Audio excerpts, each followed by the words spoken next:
Actually, psych, I hate to do this to you all. I just had something come to the door. I got to get it in out of the rain. I'm just going to switch it to the timer, and I will be back in less than 1 minute. I do apologize.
What a noob! I'm not a noob. I know what's up. I know what's going on.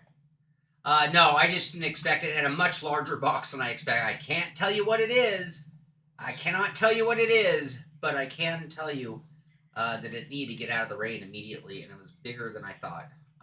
All right, good morning, everybody. Happy Thursday. We are here to do some hardware testing. I've laid out the format of what I'm thinking for 2025, and in those cases where we're not on an embargo, meaning I can show you what I'm working on, we're going to do the unboxing so you can be there on Christmas morning with me, excited like a little kid getting a new toy. That's how I feel every time I open a new product. I think you see that every time we've done it.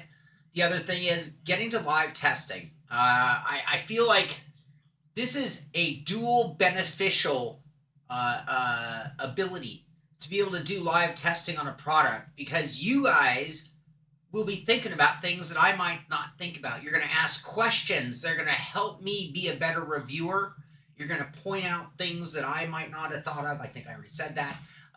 Or you're going to ask questions that might lead to me having to do a little bit more investigating to do a thorough review. Is this the OnlyFans pose or posse pose? Finally, what? Are you guys seeing something I'm not seeing?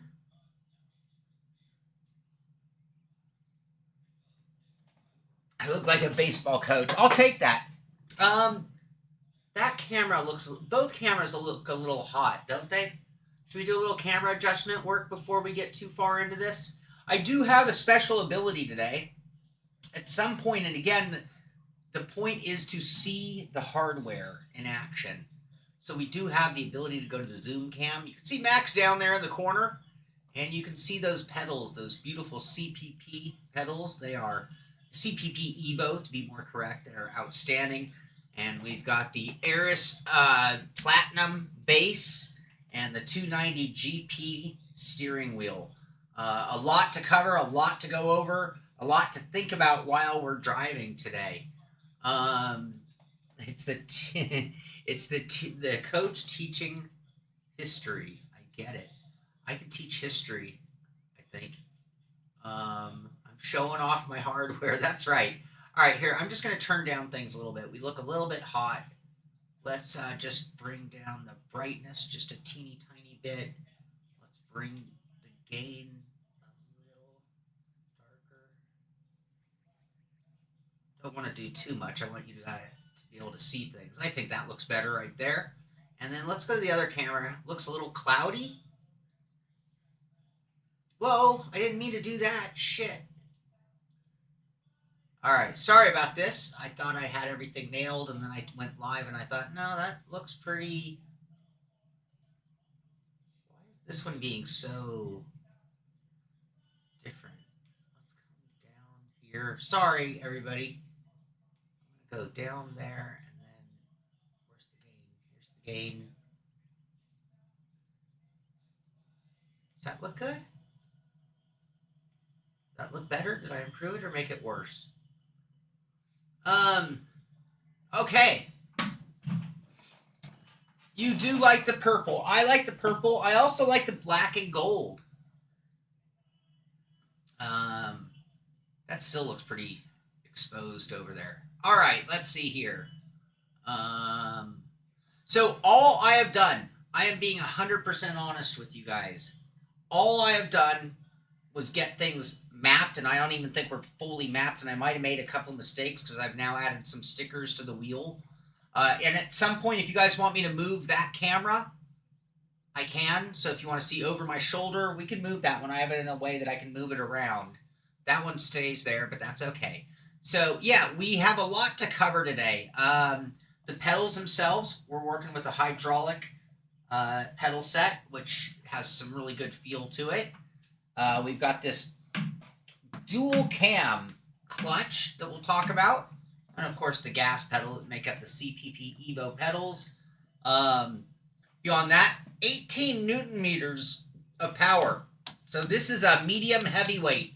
What would that be, like a welterweight? We'll call this the welterweight division in the sim bases. It's not just the pedals that look classy. Look at this quick release. Here, let's see these spliny fingers. Look at that quick release. This is like a real quick release. And then it's got this cool purple like insert there and a purple line there to make it really easy. Now it's still, I think it still has a little friction from being brand new. But yeah, snazzy. The wheel rim, Amir pointed it out, and I don't know if I would have caught it, but these buttons facing me are so cool. You can't see that. I get the wheel to you again. You know, but these wheels are flat with the face. This these buttons are flat to the face, but these three are angled towards your hands.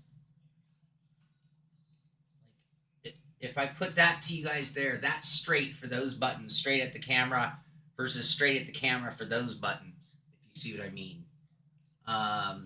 Yeah, and the paddles are a little madness. That's a lot of paddles. Rockers, dual rockers, and then dual levers. Now, there are things that I'm still learning about the CONSPIT. You know, every sim company has their own hardware, and there's things to learn. So, like right now, these are set up for like a clutch bite point, which I don't typically do. I like using levers for handbrake or look left, look right. So I haven't really gotten that. Also, these two encoders, the outer two, are true encoders, so 12 positions, and each one is a different button. So you need to map things accordingly in sim or have a sim that actually works with that kind of mapping. And then the center one actually changes your dashes. So with Mozo, we saw the touch screen dashes that you could do this. In this case, we use this center encoder. Some people will like that, some people won't. Other things as we're just going through the pieces, I really like these thumb encoders on the front. We've seen that. I think Sim Magic had that on their rim. And then also these here right there, which I have mapped for some pit stop type functions. All right, so I happen to, looks like me and Amir are going to run a race this Saturday, a charity race, and it's going to be in the LMP3 at Road Atlanta. So I figured, well, I got to get some laps in anyway.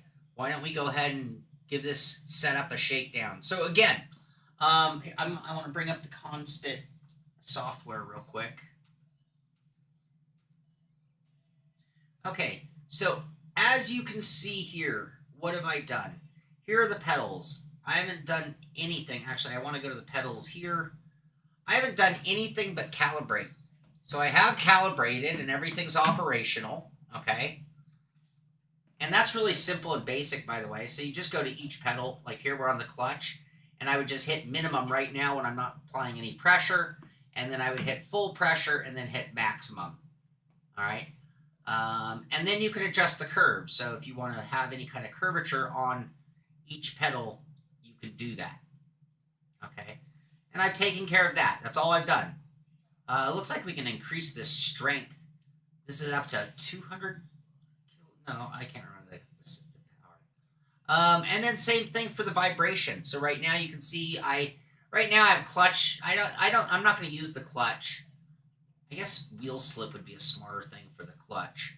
For the brake, I'm getting wheel lock as a vibration, and for the throttle, I'm getting traction control, and I have them at full intensity. That's something else we can adjust as well. That's on the pedal side of things. On the steering wheel, this is how you would adjust the coloring. So if I wanted to go to all this global color, if I turn that on, it'll switch all of the backlit buttons to one color: red, orange, yellow, green, light blue, dark blue, purple, or white. Those are your color selections. I have it on. I have that turned off so that I can make them all independent. And you would just go to each button, and it brings up a screen. And you can also have like functions or telemetry type stuff. So if you want to have your buttons flashing, so I think I have this button here flashing for flags when a flag is thrown. I don't have one for pit because that is taken care of by the LED lights. Dashboard, you have a bunch of dashes to choose from. I don't know of any ability to create your own dash, but we'll find out if that's possible. So for now, these are the dashes that are available. And again, if you turn this center encoder, it actually switches between the dashes. I should move the camera for that. On the back, we skipped over the lights and buttons. So also, if you go up to the rev lights, if you want to change the colors, you can. If you want to, change the pattern or any of that kind of stuff. And then also we have our telemetry lights, and being able to adjust what's happening and the coloring that it is. And then on the back we have our paddles, where we can just calibrate. The calibration of the paddles is the same way as we did with the pedals. But you can see when I do the left paddle, you get full clutch output. When I do the right paddle, full clutch. Pull them both halfway, and you get your, dual paddle. I would prefer to be able to split these apart, by the way, and use them as independent axis. But every company does their own. Okay, this is where we'll probably spend a good amount of our time today in our testing. So right now, I went to their default for iRacing, and that's what I loaded up. And you can see it defaulted to 900 degrees of rotation with a stiff stop feel. That's when we get to this end stop, and you can click it to soft, and it's a little bit more mushy, like a more of a range before it hits that full. I don't mind stiff because I rarely get to the end stops. Hey, what up, Joa? How you doing, buddy? You can see it's also monitoring the temperatures. It's all Celsius. That was another thing. I did notice all the dashes are in metric units, and there's no way for me to change that. I didn't find any setting that allowed me to put it into imperial units, which I did. I questioned that with them to find out. So you have your basic settings. Force feedback strength. Again, I loaded the iRacing default, and it's giving me 44% strength. Friction 5%, damping 25, and smoothness of 92. Now, in addition to that, we also have some secondary, like more settings. Now, you can also see I have it turned on to high torque mode, so I am getting the full power of the wheel. And you can boost these settings, which I'm not going to do that. And you have centering force for those types of games. And these are the kind of things that we will probably make some adjustments. We'll see how things feel when we get out on track. So, any questions about the software so far? You know, Joa, I wish I'd just been raised on metric, to be honest with you. I really do. High torque warning is a great idea if you are using a heavy-duty direct drive wheel and you're going to have younger ones or people aren't as strong or seasoned to driving. Use your rig. It would probably be a good idea to do that. I'm going to make one more adjustment. We're still really polarized on that second camera. Let me just... Is it the brightness? It's got to be the gain. The gain is really at a weird spot. I'm accustomed to gain being like way over here. For some reason on this camera, it's way down there. I'm going to turn the gain down and I'm going to turn the brightness up. No.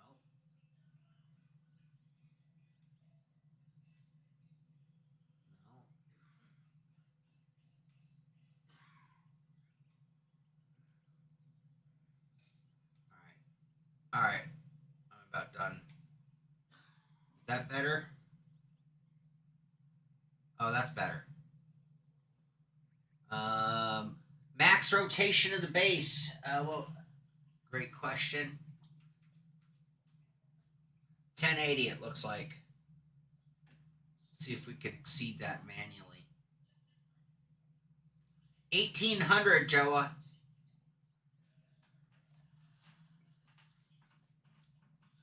1800 degrees. Woohoo!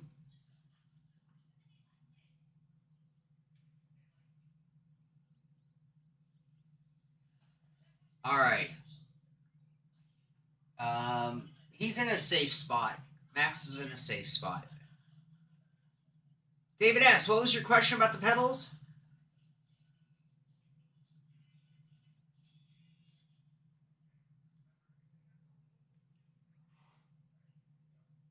All right.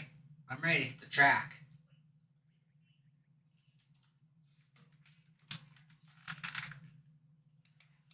All right. First things first. All right. I do not have the clutch in use right now, so we're really focusing on the gas and brake. I'm going to go ahead and hit my pit limiter button. All right. So you can't see it because of the spot. I wanted you to be able to see the pedals, so I figured that was... But on the dash, it went yellow where my gear indicator is, and I have flashing lights on my indicator lights because I have my pit limiter on. Oh, why are they...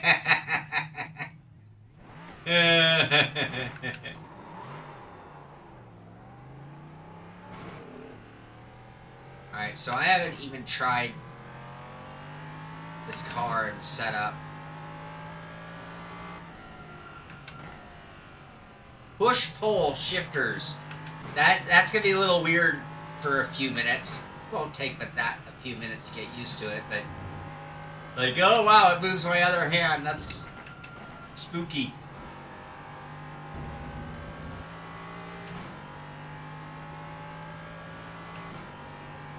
Alright, I can tell you right now, their selection of... I did switch, when I was mapping controls, I did switch, let's double check it actually, to 18 Newton meters in-game. I also want to double check that I have the pedal. We are on a load cell, and 900, and 18 Newton meters set at 9. Okay, so just for a little bit of Newton meter nerd math here. We have an 18 Newton meter wheel running at about 44% strength. Now in iRacing, I've told it it's an 18 Newton meter wheel, and we're running it at about 9 as far as our power goes. Change this mouse over here. There we go. Okay, let's get back to driving.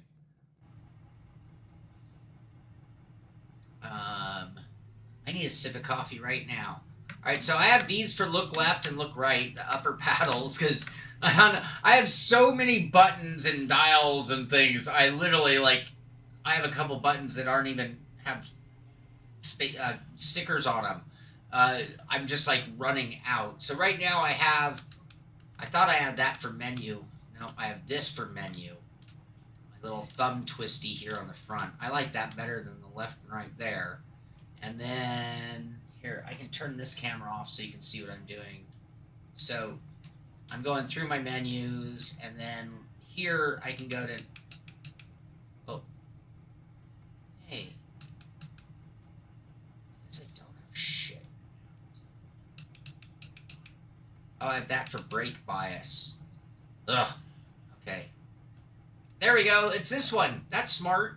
That makes sense. That's intuitive. I did stupid stickering then, I think. Anyway, okay, so I have this to go through the menus, which is really convenient. I have this for push to talk. That's my pit limiter. Right across the top, super easy to do. And then, let's see, let's say we wanted to subtract fuel. I have this twisty. And then this is my OK button. Okay, I just want to make sure everything was the way I wanted it to be, or at least that I could use it. Alright, and we'll put that camera back on. That's it, go.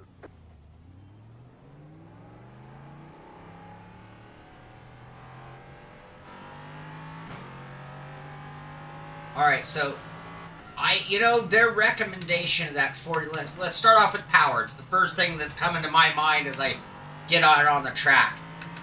Right out of the gate, I can tell you we're in the ballpark of the horsepower or strength of a wheel that I like. So they're 44% of 18 Newton meters, set in iRacing at 18 with a 9% strength. And sorry, a lot of numbers at you there. Feels really in the ballpark of where I like my force feedback to be. As you know, I don't typically need 20 Newton meters. Like a 12 Newton meter wheel can provide more than I actually use. So in this case, we have a lot of room over. And if you guys like, at some point, we can do a full force feedback challenge. Does your quick release stick when you remove the rim? A little bit. It's a little sticky, so I wasn't sure if that would free up in time. Is it just that way? Whoa! I'm trying to read and talk, and I don't even know my way. Is the display on the wheel in-game the same as... No, but they have ones that are pretty similar to that one there. They're all kind of like grid-based information. I'll move the camera at some point so you can see over my shoulder. And I'll give you a demonstration, Joa, of the wheel stick, we'll call it. Hey, Grant, how you doing, buddy? Alright. So, real smooth. While driving, no notchiness. It's always so hard to think about. I just... Okay, so that's interesting. I actually twisted my hand and pushed forward. Push-pull. Gotta remember I have push-pull on there. Have I ever gotten hand pain from sim racing? Not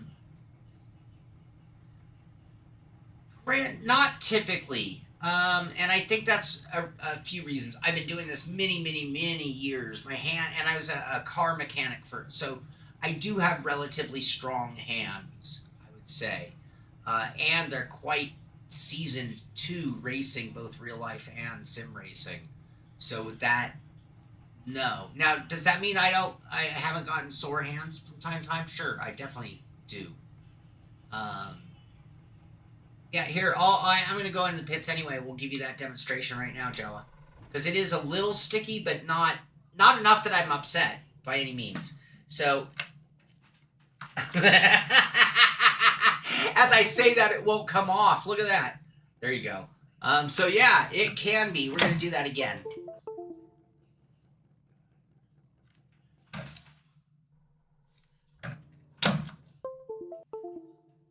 You know, I'll bet you just a little bit of spit. No, a little bit of some of the oil, the grease that came with this. I bet we'll take care of that. Would be my assumption. Okay, Tom Jones. I don't have my video. All right, yeah, we'll crank it up. We'll crank it up. But Grant, if you want to see me in pain, at some point we're going to do a 100% force feedback challenge. All right, back to it. So again, let's focus force feedback. We're really focusing on the wheelbase right now. We haven't done Hawk Tua.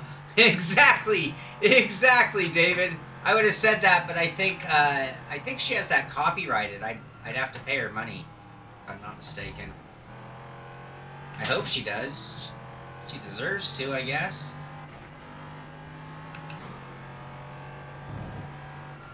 All right, so yeah, smooth force feedback delivery, good amount of strength. Rigid. Oh, the word rigid. You know, I test a lot of wheels, and you know, rigid's a funny word. Strength is a funny word. How much flex do you expect? How much is acceptable? I mean, flex is the sum of all the parts. This thing is beastly strong. That I can tell you for sure. And then start my own Bitcoin. There you go. Simpit coin.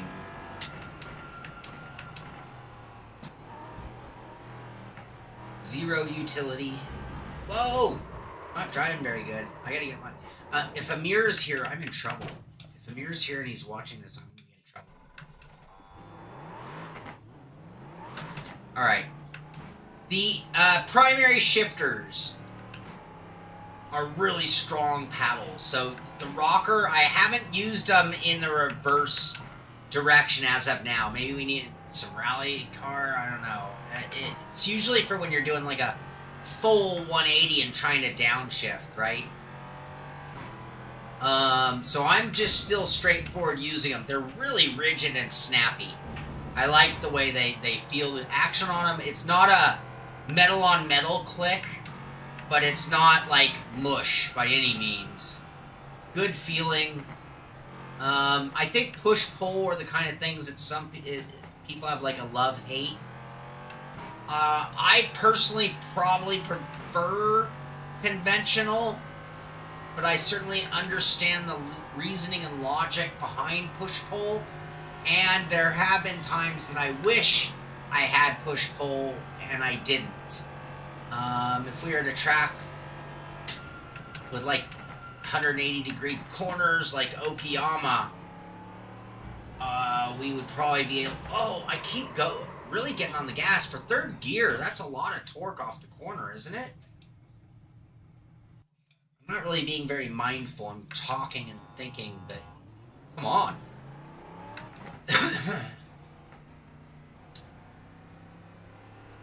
Yeah, I know Thrustmaster has that hop-up kit for their wheel to add that to their steering wheel, right?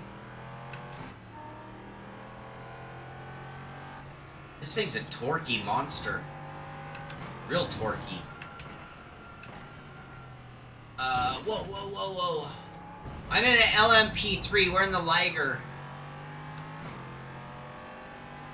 Liger. We're in the Liger. Or the Liger, if you want to be bar the bar about it. Okay. You have any gray poop on? I'm in the Liger. Yes, I can, Tom, if I can remember. There, traction control level 1, TC2. I had that mapped to my right encoder there.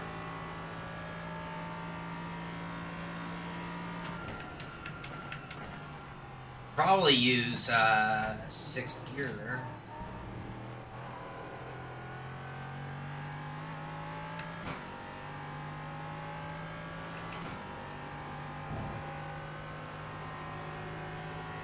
what's the pop-up thing you mentioned from Thrustmaster? Oh, that they use push-pull paddle shifters. So if you're looking from over there, notice I can push on this side. And that is the same as pulling in on this one. So they work both directions, which takes a little practice and getting used to. Exactly. That's why I like that. The liger. It's a cross between a lion and a tiger. It's my favorite animal. Basically my favorite animal.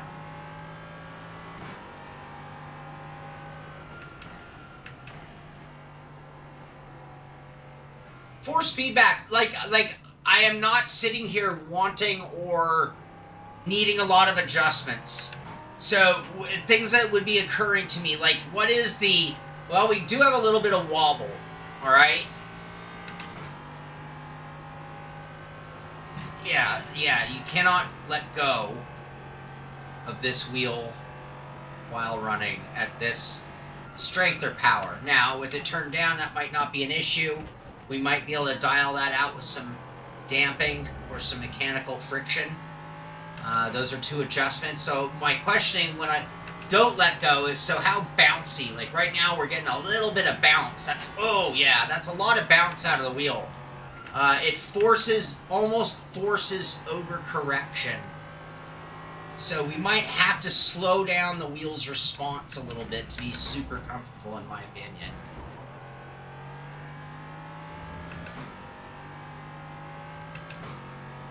The grips. So, okay, I'm just going to kind of move through an order of things that are like really in my mind while driving.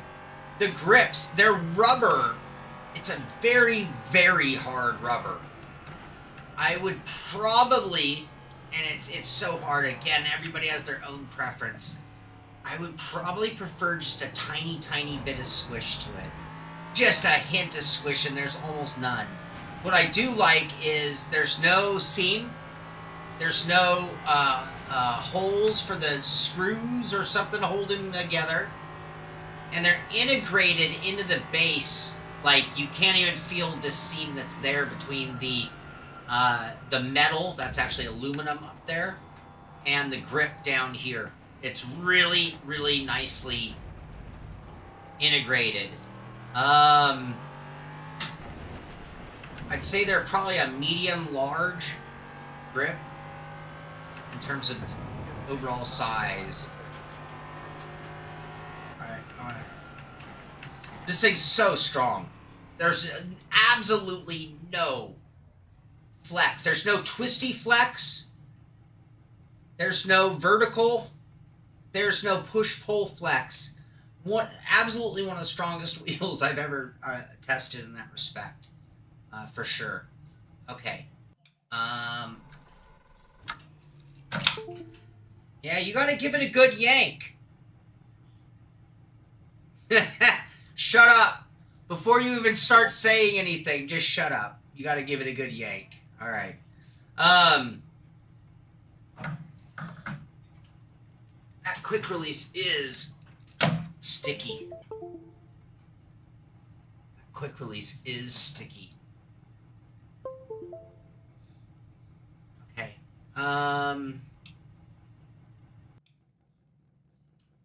button. Everything is. I didn't get things mapped even quite the way I'd like. Okay.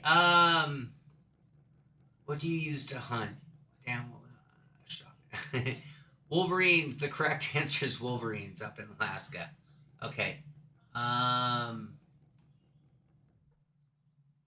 David S. We can do that.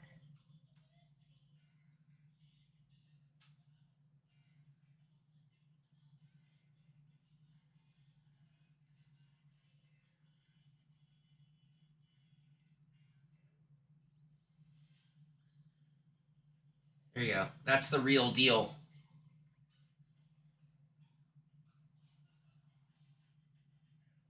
You got to give it a good yank.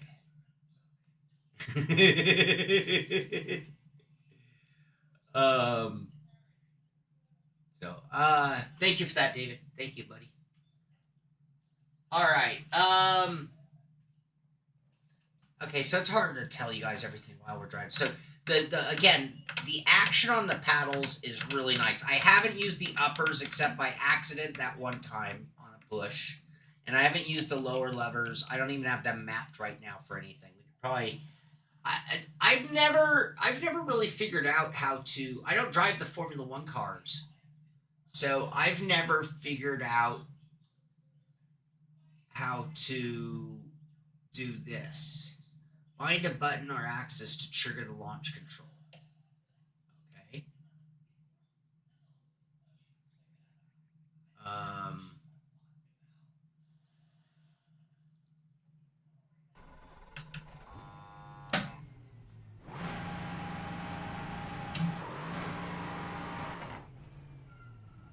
How is that? Is that?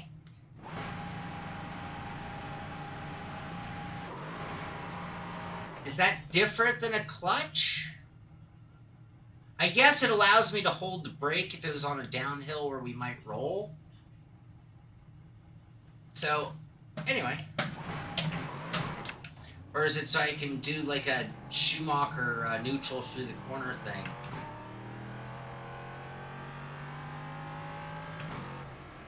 Sir Lewis Hamilton, living in Enzo's house. Alright, so again, look right, look left. I don't know what else. What else would you map? I guess you could do DRS activation or something like that, but again, that's a little bit of a problem. Not a problem for me, but since I use the middle paddles, which makes sense for my shifting, these upper ones are actually a little tight on my hands. Can you see this? See the distance here? Here, that's why we did this. See, contrast, there we go. That's the upper paddle. And that's the lower, the middle paddle. So when I have my hands are here, and I am doing things, you'll see it up here. My knuckle gets slipped under this upper paddle. And I can accidentally, if I have it mapped for something, easily activate it. 6 paddles is, I mean, now, if you drive Formula One cars or cars that are 6 paddle type cars all the time, it's probably a different story because you probably are a little bit more precise with where your hands are. I'm such a road driver, you know, that I look at the wheel and, you know, I even question if butterfly is the way to go sometimes, right? So,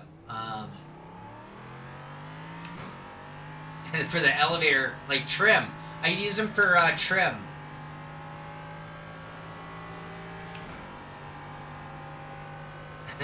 I do not see any resemblance in any way, shape, or form. Got a little bit of wheel wobble there on entry into braking. I don't know if you saw that. A little bit of actual bounce. We might need to put a little... Yeah, alright. I'm ready to make some adjustments to the wheelbase. It's a little bouncy. It's a little bouncy. Where is it? Hey, where'd it go? Did I turn it off by accident? Shit.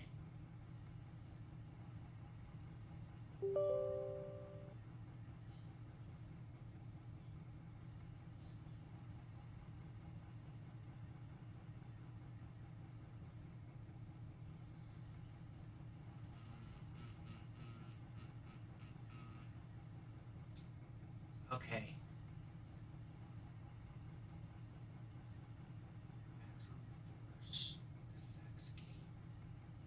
Mechanical friction. Inertia. Okay.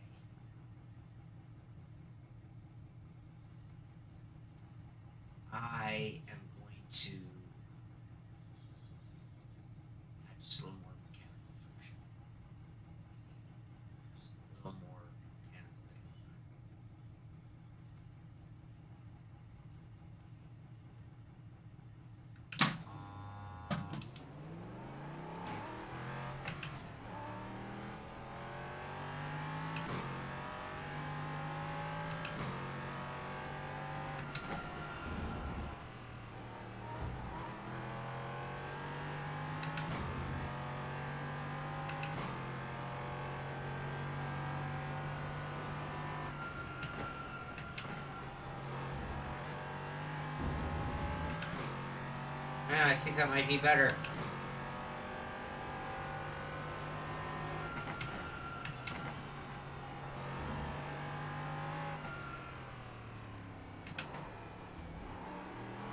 Ah, I goosed it. That was not good throttle control, Sean. Let's see if it reset our traction control. Let's see here. Let me go to a different screen. One of these screens will actually show me my traction control settings. TC0. Yeah, it reset. Oh, but no, there it doesn't. Lied. It lied to me. Yeah, it definitely reduced the bouncy of the wheel.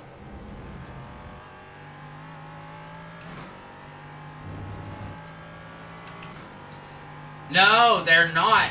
These are a brand new pair that I bought. My brother bought me, actually. That are like super, they're lined. They're super thick for winter. But you know I'm always wearing the 3-stripe, man. You know this. Alright, starting to feel really good. Now we're to the point where I'm not even thinking about it. So, on the fly, we'll go through some menus, right? So, let's say we're going to do a fuel stop. Oh, I left that camera on. Sorry. There we go. Alright, so we're going to act like we're going to do a fuel stop. So, we're there. Going to go down to fuel. And let's put it a little less. We just need to do a quick stop and go. A lot of dial is spinning there to get down. Say we need to get down to 15 gallons.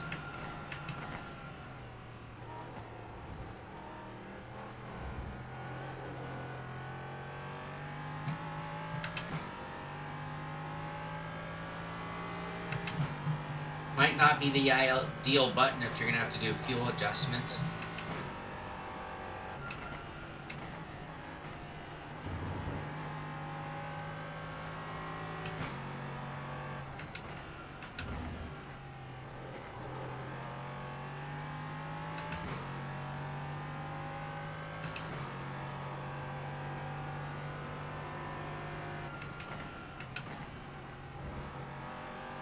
Alright, now, tires. We do our tires.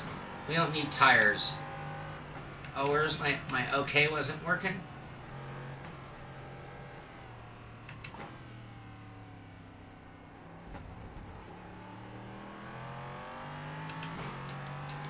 I thought I had, there. Oh, it's that one. Oh.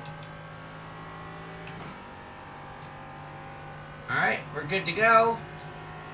Go back to our relative. Turn your camera back on.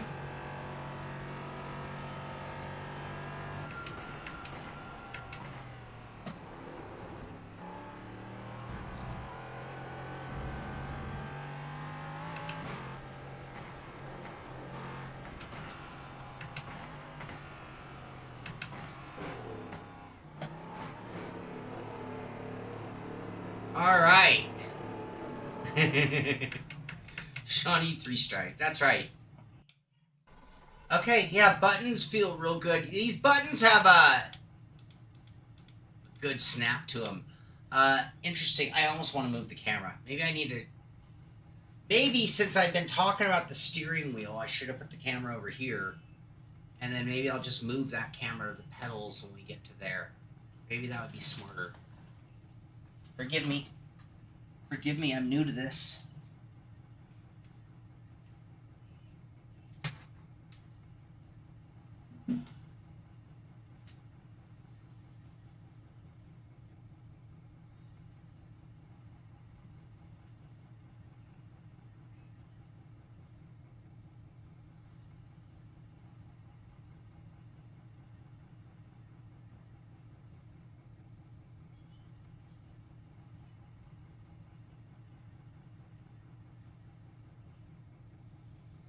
I removed my shifter arm so I can get in on this side. Is that better? So you guys can see my pit limiter lights flashing there. The other thing I want to show you is how this center encoder cycles between the dashes. In case of this, when we do our pit limiter, you'll see some of the dashes actually have indicators on them. I like this dash. Just looks cool. The angled buttons are so cool, Joa. These two right here in particular. I think by the time I get down here, I don't care. I'm so glad I switched this for you. These two don't matter, but these two here are just like right there. You know, it's like, oh, it's like right there. It's just, it's easier to hit than those. Those are the easiest two buttons if I really think about it. And maybe when choosing mapping, that should probably be taken care of. I also really like these, but again, that's something I loved about like the Sim Magic. These two here, I like them more than I like these.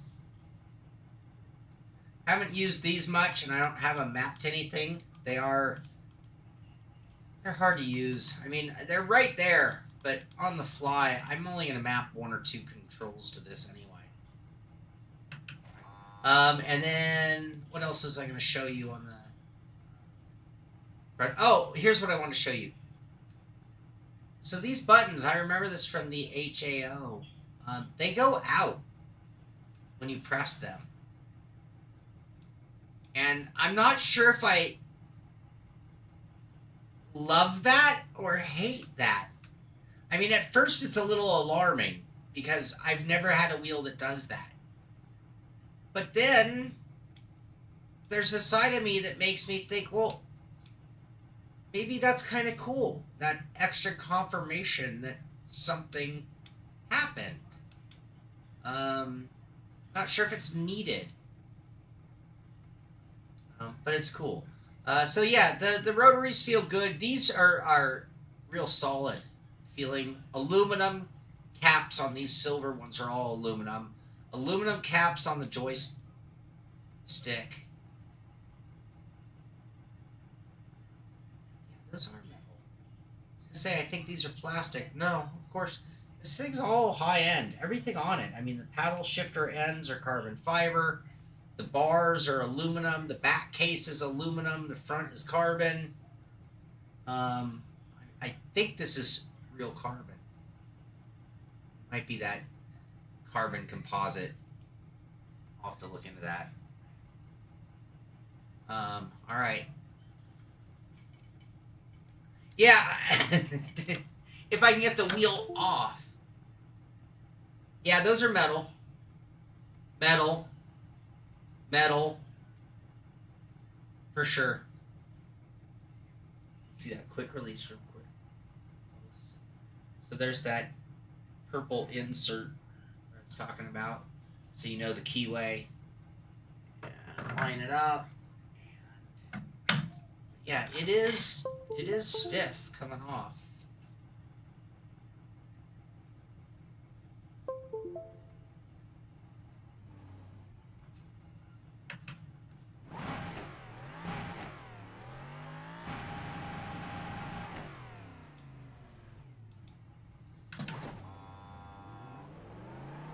Yeah, it looks it.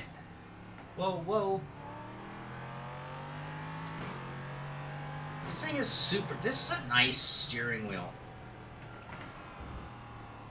It's probably more steering wheel than I need. $710 on the wheel itself. The wheel rim. If you remember from our unboxing, so it comes with an adapter that would go onto your quick release. And then it comes with a wire so that it is technically a USB independent steering wheel that you could just put any quick release on and bam, you're on your wheel with a wire. In the case of their quick release with it, we got to get rid of that adapter and go right to plugged into the quick release, and now it's wireless, which is really cool. Still wouldn't want to let go, but you can see it's not quite as ferocious as before.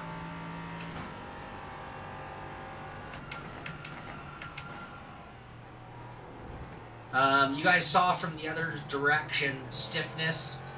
I mean, man, this thing is... It's in the grips, too. It's not just through here and at the quick release. I think that's why it's kind of making me really think of its strength. Because usually you're going to find somewhere where there's like a little bit of twisty, a little bit of flexy, a little something, something, right? I'm just not finding it. It is super duper strong. Really dig the feeling of everything. And I'm even getting used to these really hard grips. And I'm purposely running without gloves right now. I can't damage the rubber, right, with just your hand. You can see we're starting to get a little bit of a oil on them, though, and they're kind of getting some coloration in the areas that I've been using them. But for comfort, I wanted to know, are they, do they feel... Abrasive isn't the word, but, are my hands okay with it? So at low speed, we're fine, by the way. So I'm not even sure if we can blame the wheel. It's just once we get over 130, the car's going to start doing so that. Probably a result of downforce, putting tremendous load on the front wheels. I'm not feeling too much bounce now. And that's the difference. So you saw it on just the freewheeling wobble, or the straightaway wobble that a lot of wheels get, most wheels get. It's more the bounce that I'm getting on entry. And does the wheel want to fight me or work with me? And that addition of damping and friction seem to really, really bring that in. It's still a lively wheel. Some direct drive wheels in their natural state, like just if you just took the settings out of the box, some have a very muted feel. Not a lot of road noise. I'm not feeling a lot of road noise here, but I am feeling everything that the wheels are doing, everything the suspension is doing. No layers or addition of the road noise, though. Yeah, it is the worst when it comes to that, and I mean, even a Logitech will do the straightaway wobble. But I think we have it under control. I think I'm feeling pretty comfortable. Right now, I gotta tell you, so what would I complain about? The only thing I would really complain about is these are true encoders. So in some cases, you can switch in the software whether they're just like 2 buttons or 12 buttons, essentially, right? So what I mean by that, in case you don't know, so what happens if we do this now? Okay, look at that. Oh, I gotta shave next time I go live. Sorry about that. Here, I'll get that camera. So this encoder is 12 positions. And actually, this is a great representation because you're going to see what I'm talking about. Notice it's not doing anything. In iRacing, your traction control has 7 positions. So it knows position 1 is 0. And that is position 1, or 1 TC, traction control. 2, 3, 4. Okay, that's how this is working right here. So now if we get up to the top, 7's the top, right? Yeah. So now it's doing nothing when we go to 8. But more importantly, took it all the way up to 11. If I go backward, it's not reducing it either. Each position is that setting. Position 6 is traction control 6, 5, 4. Works fine for something like traction control. But when I had this one mapped to ABS, well, brake bias doesn't work the same way. So I actually switch it to buttons because CC bias goes 58.0, 58.5, 59. When I did what it did was it divided the entire range of brake bias between 12 positions. It also meant that if you accidentally ever went from 12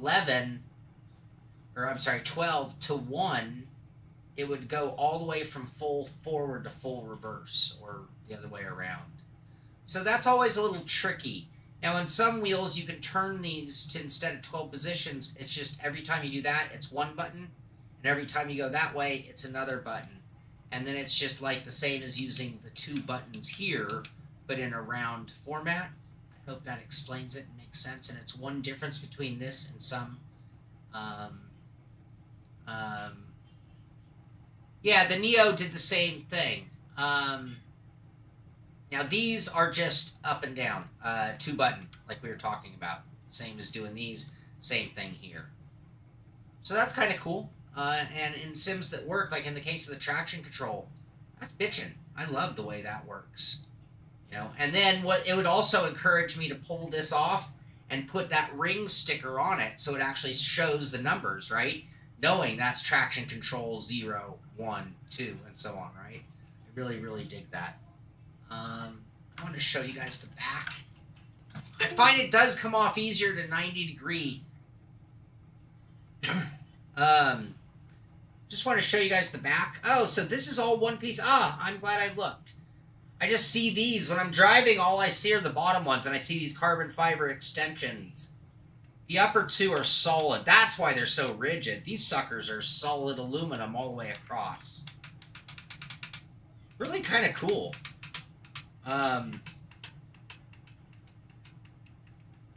Just a preference, though. And you can really see what I was talking about. Look at the 3 different levels of these. And look at the tremendous amount of throw if you're using that for like a handbrake, right? And some rallycross. That would be pretty cool.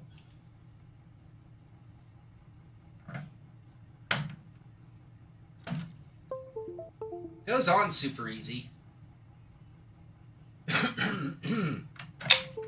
And it seems to... I think what happens is the 5 bearings, I think they dig in and lock in more and more as you drive. And that's why it's getting a little tight. That would be my guess. I don't think it's the spline mechanism. I think it's those 5 bearings. Right now, they're just there. But as we put friction on that, they're going to seat out a little bit more, and then it's going to take a little bit more to make them pop in against their springs. That's what I think's going on there. So, okay, let's turn a few more laps. Any questions? Anything you guys want to know about? Any concerns? Anything you'd like me to test before we move on? I'm trying to think of anything else that I'd really talk about on the steering wheel.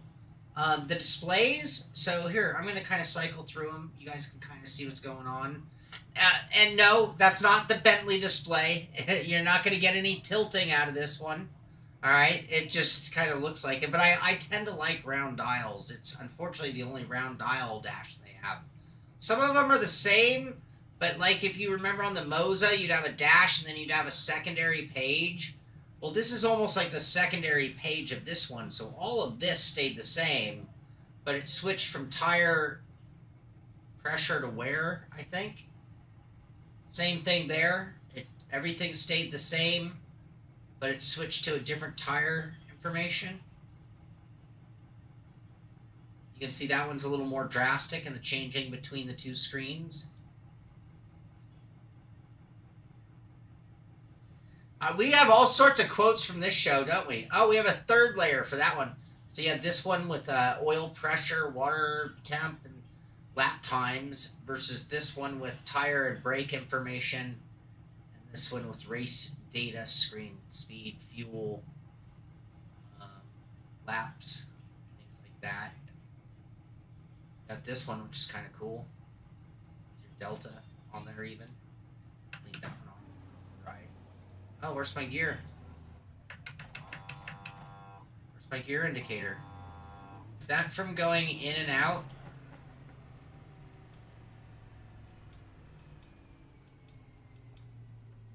Oh. Did we turn the software off by disconnecting the wheel?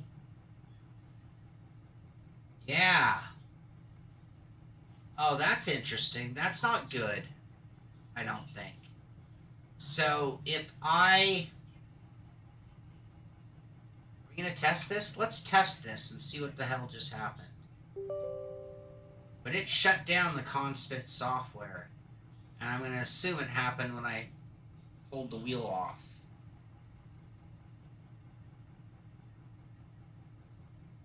Alright, and so yeah, now our gear indicator is working again, and so are our lights. Alright. Is this asking too much? Something? It didn't crash out.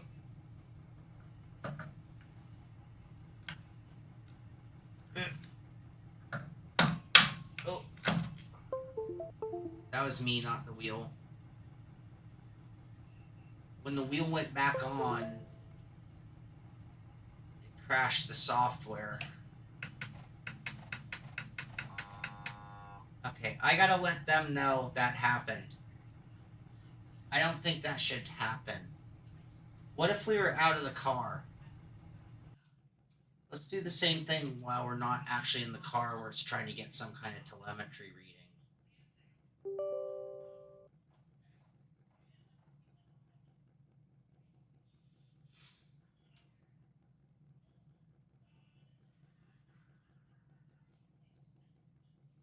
I just want to make sure everything's cool. So, back in action. Yep. We're going to get out of the car. We're on pit lane. It should be getting no force feedback or anything. I'm going to take it off. See something else. So it's still reading. The steering wheel's still there. Pedals are still there.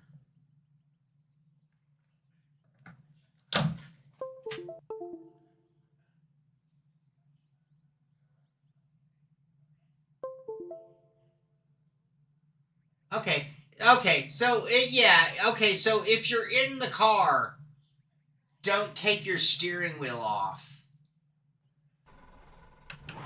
Alright, I'm not sure that's something I have to report to them. Who the hell takes their steering wheel off while they're in the active car?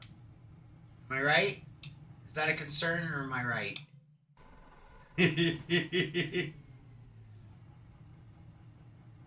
Alright, before we go to the pedals and talking about the pedals, we did promise a force feedback test. So we're going to go to the base. I'm going to crank this sucker up to 100%.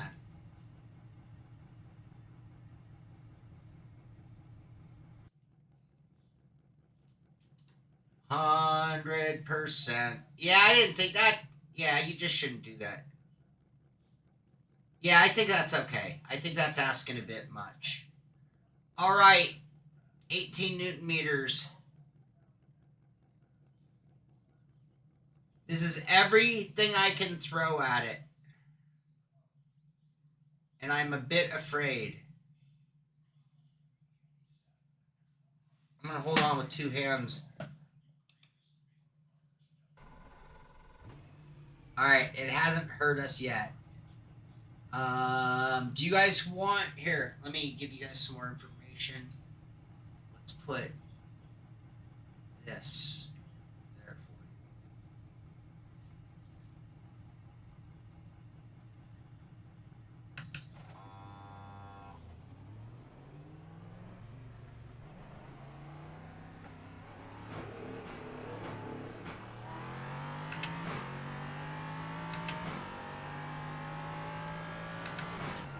you. Oh, jeez.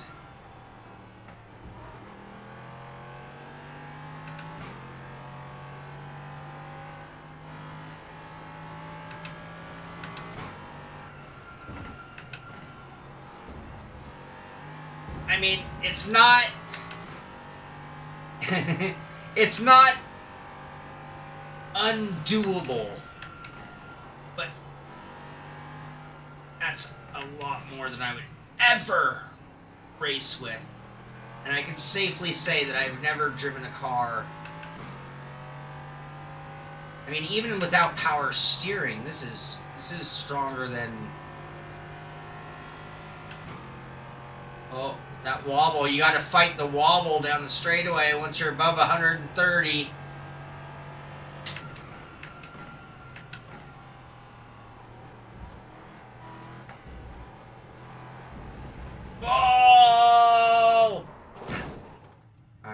have been worse. That could have hurt worse. We didn't make a lap. We didn't make it a lap.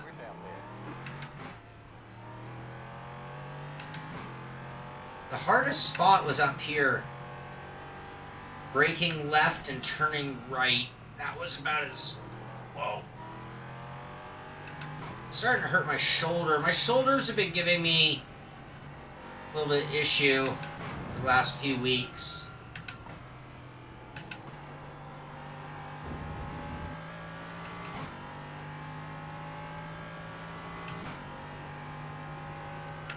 Good idea, Joa.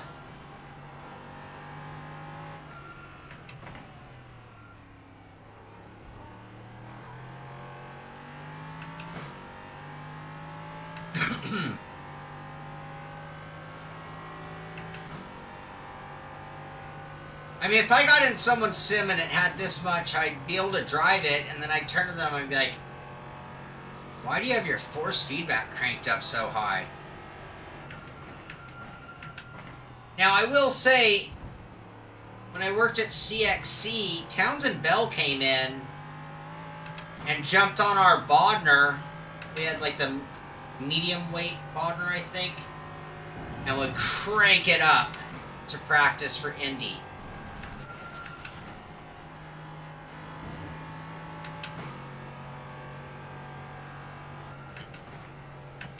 I mean, it's still smooth, but it's a lot more herky-jerky, so when I'm talking about the bounce or the bumpiness, those kind of, you really are fighting the wheel a lot. On the turn-in, it's not unbearable. It's that, oh, the curb. Really felt the curb.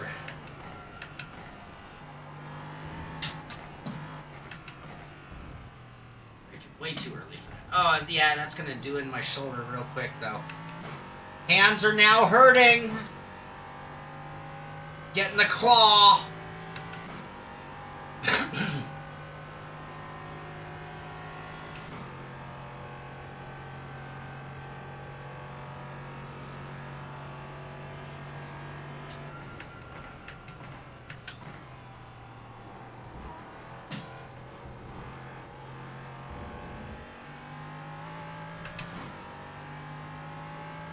This corner. That's a grunter.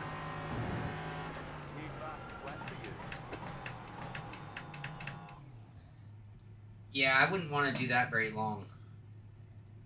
I definitely wouldn't want to do that very long.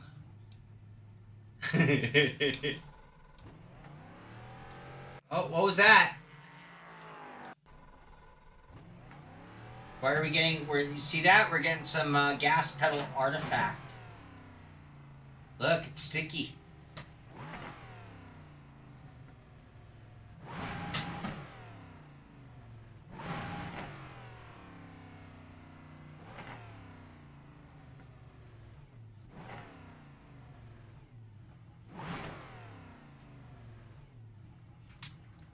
You guys see that?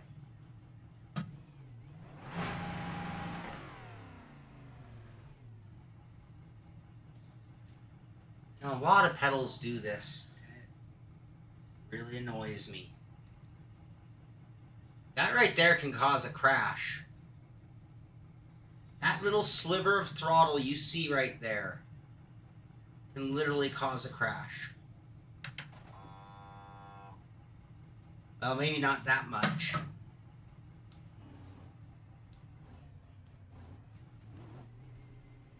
So I noticed that I put a lot of side load on gas pedals. I am not nice to gas pedals, funny enough. I put my foot on the outside of the pedal, and I'm almost wrapping my foot around the outside sometimes. And it's putting a lot of load at an angle instead of straight at it. So then what happens is you get this little spot at the dead zone. So there are a few things. I mean, I can look into seeing what it's doing with the hitting the end spot. That's a physical change. I'm not going to worry about that right now. They are a brand new set of pedals, so maybe what we need to do is just recalibrate them real quick. But I don't think that's the case, because I am seeing that it's changing the end stop, and sometimes it's just not.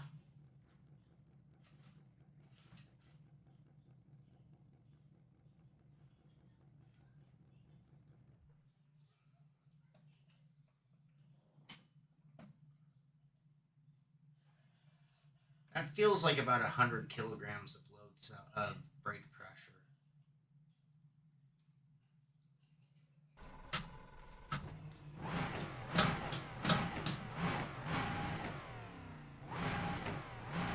I think we just need to recalibrate it. Oh, no, there it is. There it is.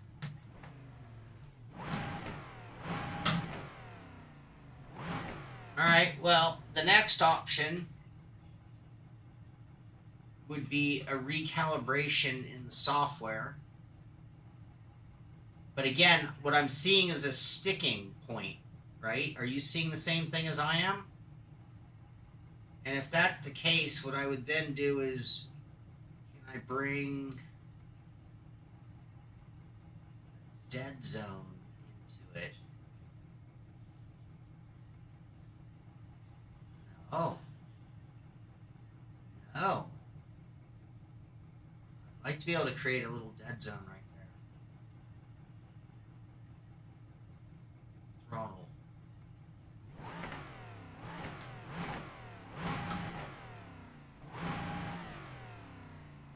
Minimum. There's my dead zone.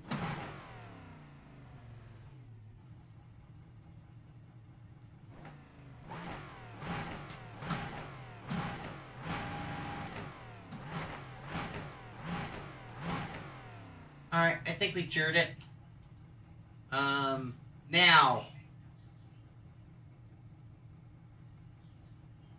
yes, it does, Joa. That's why I can't. That's why I can't just calibrate it that way. I had to basically create a dead zone, which now. I gotta tell you, I can't even find the dead zone, though. That's how... These things are so wired or precise. Like, I cannot put my foot... I can barely put my foot on the pedal gently enough. Oh, look, we're still sticky there. Did you see it? And yeah, I can Mark Martin it and pull it back. Oh, that's gonna... I need to look into that. We're not gonna do testing past this point. If we, you know, I'll need to figure out what the hell's going on there.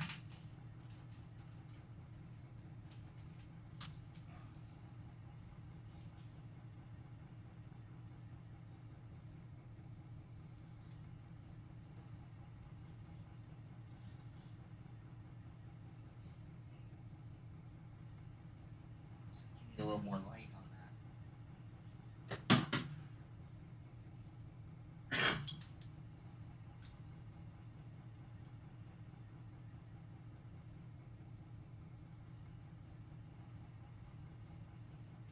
I want to look.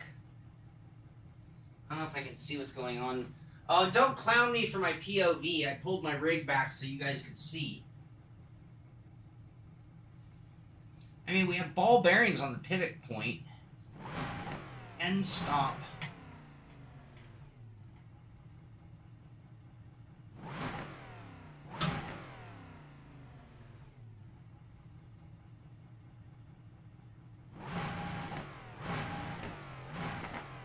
Really sticky.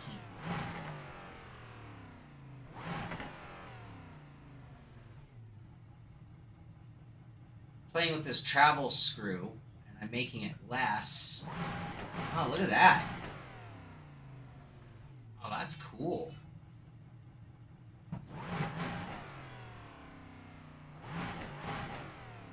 Doesn't affect...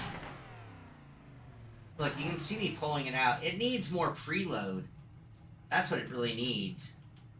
I'm going to put this all the way back so we have full travel. Remind me to recalibrate. What we need is more preload. Alright, put them back at full throw, and now what I'm going to do is I'm going to dial in a little more preload.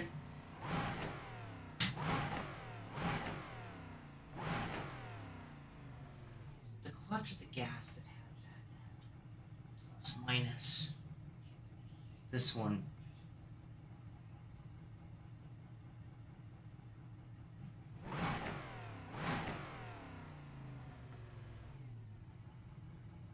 There's some wobble. Can you see this, you guys?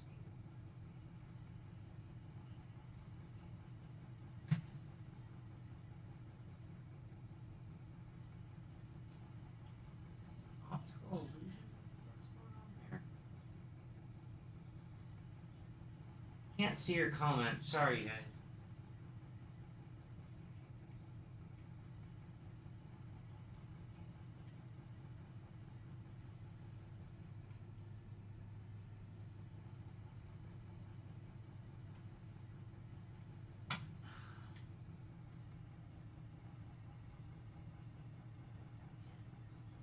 Be a cotter pin on the end, and there isn't.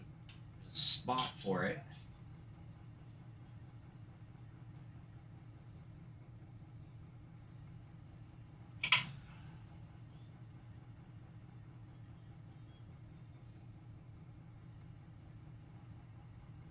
Okay, that all feels okay. I mean, there's a little play where this goes in. There's a little left and right play. I mean, I don't think that's part of it. I go to a different setting on this.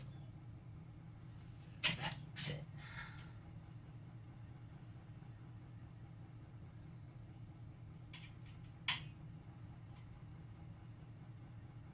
Oh, shit.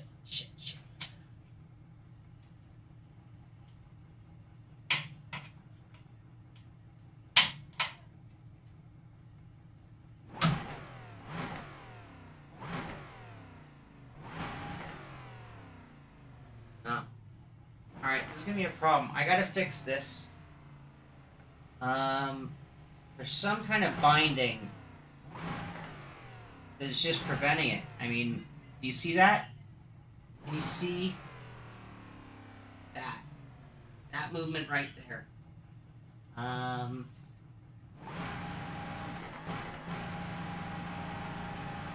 There's an end stop adjustment.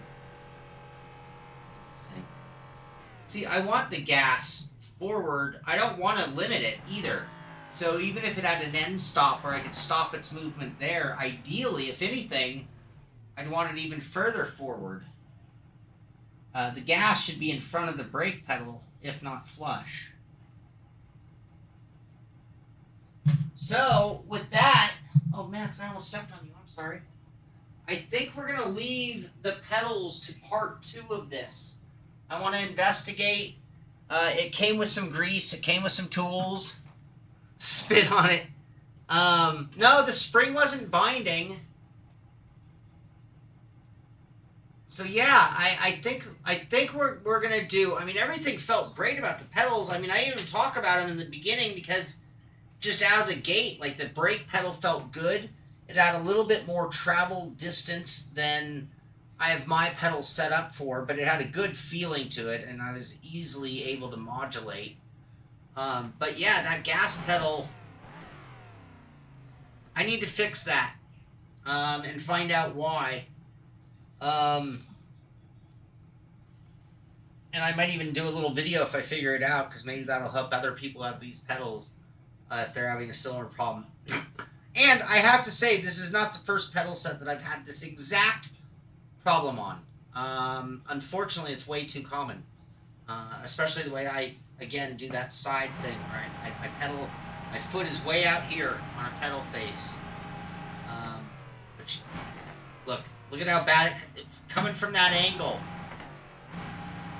Oh, don't, well, okay, we're out of calibration. We can't really, but I physically can tell, because, look at that.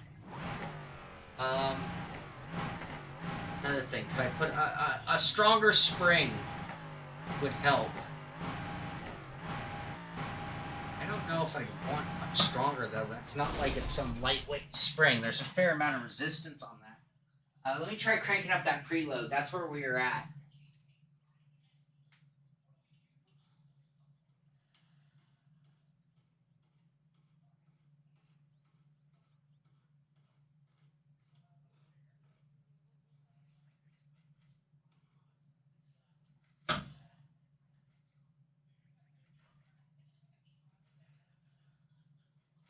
Oh, I thought I had it cured. Nope, nope.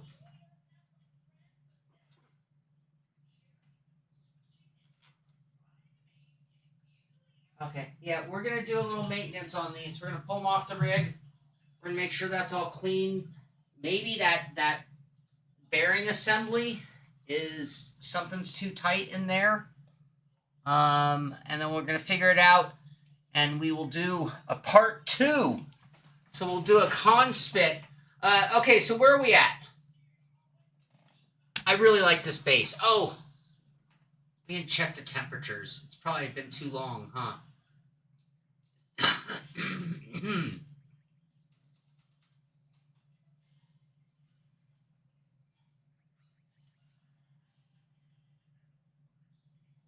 Moss temperature is the hottest, 46 Celsius.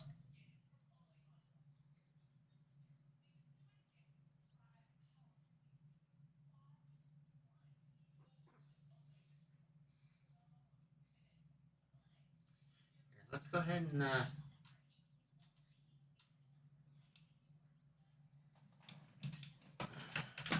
we're gonna check the temperatures. Oh, I don't have full throttle now.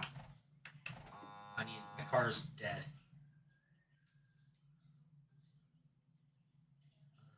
Here, let's do it just a quickie. Yeah, I changed everything when I did the positional change. It changed the starting and finishing point. Oh, I can feel the haptics on that throttle there, by the way. I don't know if you guys heard it, but we got the vibration out of the gas pedal. We lit them up. There, we got a vibration out of the brake pedal. We locked them up. Still getting that gas pedal artifact. We're at 100% force feedback, 18 Newton meters. Cranked up as much as the game will give us for 18 Newton meters. We're going to go about a lap and a half, 2 laps. See what those temperatures look like. Actually, we might even be able to do something better than that. Whoa, whoa!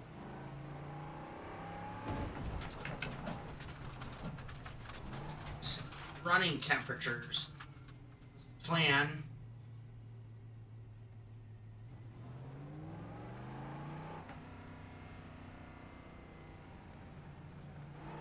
There we go.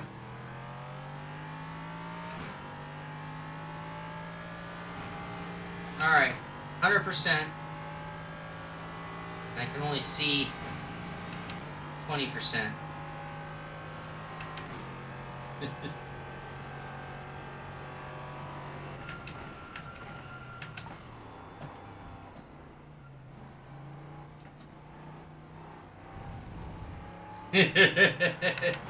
We do whatever it takes. Oh!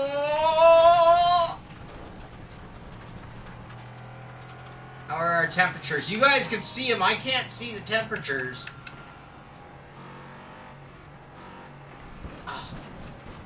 Oh, that's a lot of bumpiness.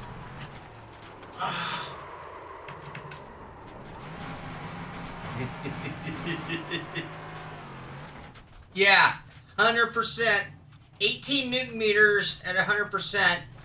I'm not doing this to try to be one of those people. We're really checking those temperatures. You can actually see the current torque being delivered. Right there, 15. We were at 15. Oh. Hard to watch that while driving. Temperature, look at that. The Moss temperature's gotten up to 53. The others are holding somewhere between 32 and 35. That being the phase U, phase V, and phase W temperatures. I don't know what any of that means.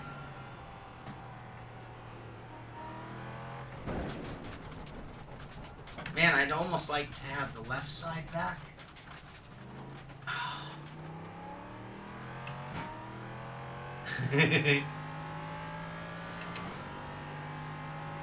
Alright. Now, I don't... Whoa. I don't feel anything on here. I don't feel any temperature.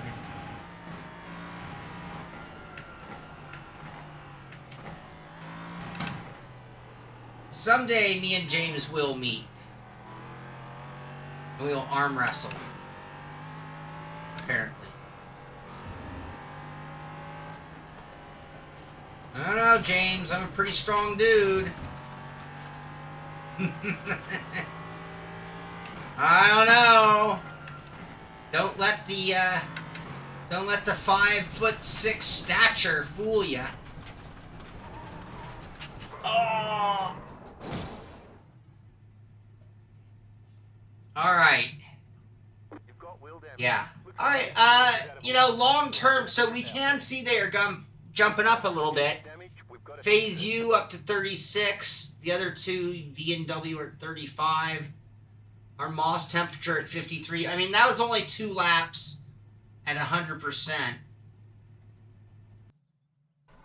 Yeah, it wasn't really getting to that 18, was it? I was trying to keep an eye on it, but it was hard to. So yeah, it might be doing some kind of a ramp up.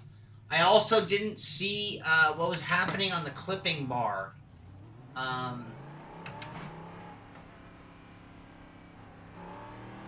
Did you? I let go. So yeah, we're clipping the shit out of it. So that's the most we're gonna get, for sure. We hit the peak.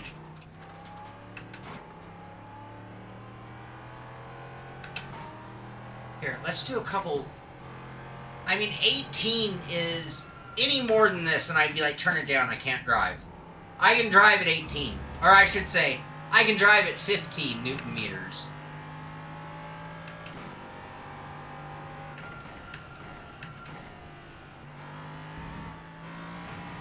You know, the pedals, when they are not bothering me by artifacting, feel real nice.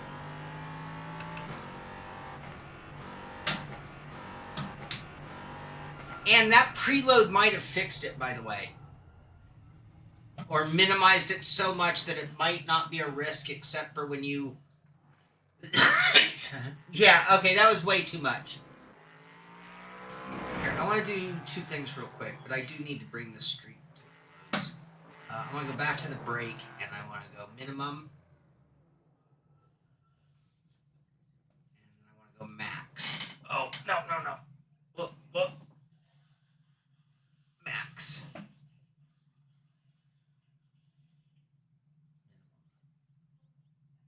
Throttle. Minimum.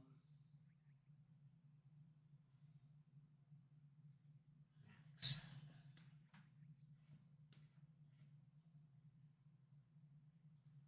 Clutch.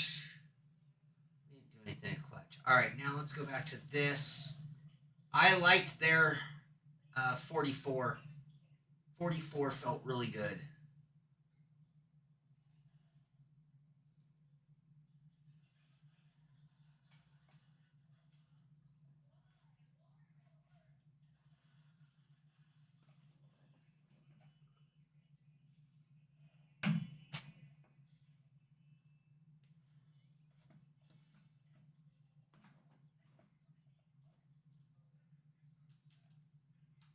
That preload might have done it, you guys, for most circumstances. They are touchy, though. When I just... Now I'm getting a little brake artifact, aren't I? What, do you have to, like, beat up on these pedals and then bring in some grease? Beat up on them and take them apart, clean them up, put some grease on them, and put them back together again? So now I think I am seeing a little bit of brake. Maybe I just didn't... We're still getting clipping, too, by the way. Oh, I know why we're getting clipping.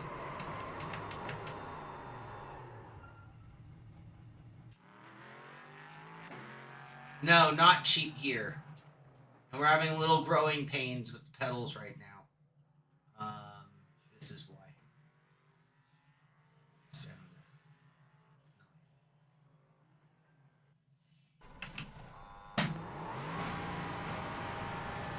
got the vibration for the peeling out there. Traction loss attached to the gas pedal.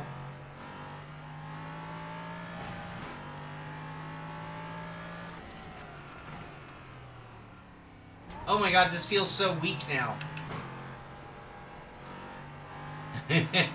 We are taking too much energy. Can you guys hear that? Did you hear the... That was the sound of the brake pedal. Alright, I gotta get these brakes, these pedals dialed in. I gotta figure out that end stop for the throttle release. Get that dialed in. I have no doubt I can sort all that out, but it looks like it is going to take a little bit of work, a little bit of just double, triple checking everything. I think the preload helped, but there still might be some dirt or debris, or I don't know. I got to figure it out and make sure we get rid of that, because I want to make sure we give these a fair shakedown.